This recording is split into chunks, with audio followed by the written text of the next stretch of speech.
போக மாட்டேங்க. நான் இங்கேயே இருக்கேன். அதான் நீ இங்க இருந்த மறுபடியும் கீர்த்தி வருவா. அப்படி இல்லைன்னா வம்சி வருவாரு. அவங்க 2 பேரும் வரலன்னா போலீஸ் வருவாங்க. அதனாலதான் நீ இங்க இருந்து போயிடு. போயிடு. இல்லங்க, இங்க நான் இந்த வீட்ல இல்ல.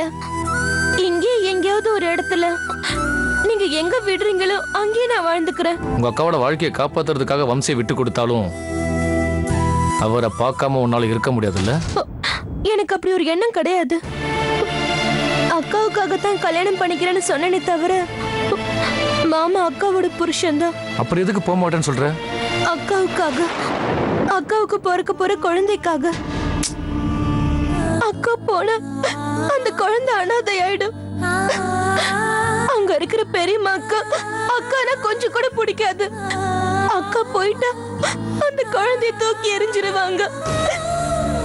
அக்கா இல்லாம போனாலும் அக்காவோட குழந்தை அனாதையாக கூடாதுன்னா நான் இந்த ஊர்ல தான் இருக்கணும். உன்னால எப்படி காப்பாற்ற முடியும்?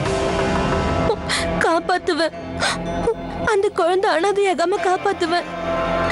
அக்காக்கு குழந்தை பிறக்கிற சமயத்துல நான் எப்படியாவது ஹாஸ்பிட்டல்ல இருக்கணும். அந்த குழந்தைய பார்க்கணும். அங்க இருக்கிற சூழ்நிலை பொறுத்து அந்த குழந்தைய காப்பாத்தணும். இந்த மாதிரி புவர் சென்டிமெண்ட்ஸ்லாம் வச்சுக்காத. என்னுடைய பேச்சை கேளு. மும்பைக்கு போயிடு.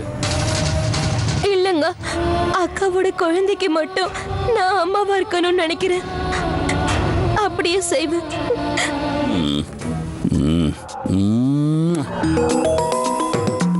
அப்படின்னா இது எல்லாத்தையும் செய்ய சொன்னது அந்த கீர்த்தி தானா? ஆமாம்மா. போதும் கேசவா, இந்த ஒரு ஆதாரம் எனக்கு போதும். வெளியில போன அவங்க இன்னும் கொஞ்ச நேரத்துல வீட்டுக்கு வருவாங்க. அவங்க வந்த உடனே நீ பஞ்சாயத்தை கூட்டு. ராதா எங்க இருந்தாலும் கூட்டிட்டு வந்து ஓ முன்னாடி நிக்க வைக்கிற மாதிரி பண்ற. அது போதும்மா, நீங்க என்ன பண்ணாலும் ஓகே. வம்சி, ராதா கிடைச்சிட்டாளடா? அம்மா கீர்த்தி, வந்துட்டியா? என் பொண்ணை கூட்டிட்டு வந்தியாம்மா? பொண்ணு என்னம்மா பண்ண நீ? கொண்டுட்டியா? சொல்லும்மா. பைத்தியக்காரத்தனமா பேசாத. ராதாவை எதுக்காக கீர்த்தி கூட்டு வரணும்? ராதா எங்க இருப்பான்னு கீர்த்திக்கு எப்படி தெரியும்? தெரியும்பா, என் பொண்ணு எங்க இருக்கான்னு இந்த அம்மாவுக்கு தெரியும். தெரியுமா? உங்களுக்கு யார் சொன்னது? என் பொண்ணை கிட்னாப் பண்ண சொன்னது நீதானே? கீர்த்தியா ராதாவை கிட்னாப் பண்ண சொன்னா?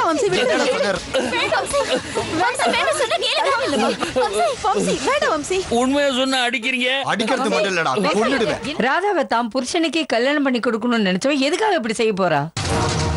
எதுக்காகவா? அவகிட்டயே கேளுங்க, எல்லாம் தெரியும். நம்மளுக்கு சந்தேகம் இல்லடா. ஆனா அவன் வாயை மூடணும்னா கீர்த்தி அவளோட வாயை திறந்து தனக்கு ஒன்றும் தெரியாதுன்னு சொன்னா நல்லது தானே? என்னம்மா கீர்த்தி, அப்படிதானே? நான் எதுக்காக ராதாவை கிட்னாப் பண்ண போறேன்? பொய் சொல்லாதீங்கம்மா. ஒரு ஆளுகிட்ட நீ ராதாவை தூக்கிட்டு போங்கன்னு சொல்லல. இவன் சொன்ன மாதிரி நீ சொன்னியா? சொன்னேன். அதெல்லாம் ராதாக்கு என் மேல வெறுப்பு வரணுங்கிறதுக்காக சொன்னேன். சும்மா கிட்னாப் பண்ணுங்கன்னு யாரும் சொல்ல மாட்டாங்கல்ல? ஏம்மா? சும்மா எதுக்காக சொல்ல போறாங்க? அவரு பேசுறதுலாம் உண்மைதான். ஆனா ராதாவை நான் கிட்னாப் பண்ணல. பாட்டிமா, பாட்டிமா, நீங்களாவது என்ன நம்புங்க பாட்டிமா. ராதா எங்க இருக்கான்னு எனக்கு தெரியாது. ஐயோ, நான் சொல்றத யாரும் நம்ப மாட்டீங்களா? நான் எந்த பாவமும் செய்யல. ஏண்டி அப்படி சொன்ன? இப்ப அது உன் வாழ்க்கை கெடுத்துட்டு இருக்கு பாரு. என் மேல அவங்களுக்கு வெறுப்பு வந்தா என் மேல இருக்க கோவத்தால அவங்க 2 பேரும் சந்தோஷமா வாழுவாங்கன்னு நினைச்சுதான் நான் அந்த மாதிரி சொன்னேன். ராதாக்கு முன்னாடி அந்த மாதிரி பேசுனேன்.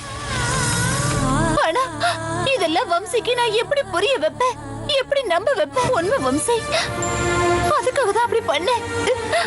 ஆனா எப்படி அவ காணாம போனான்னு தெரியல.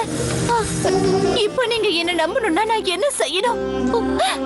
சொல்லுங்க வம்சி, என்ன செய்யணும்? என் மேல வெறுப்பு வரத்துக்காக தான் நான் இந்த மாதிரி பண்ணேன்னு சொல்றதுக்கு சாட்சி என் ஃப்ரெண்ட் ஸ்ரீகாந்த் இருக்காரு. நடந்ததெல்லாம் அவர் வாயால சொல்றேன். கேஸ் உன் வாயை மூட வைக்கிறேன். உண்மையை நிரூபிக்கிறேன்.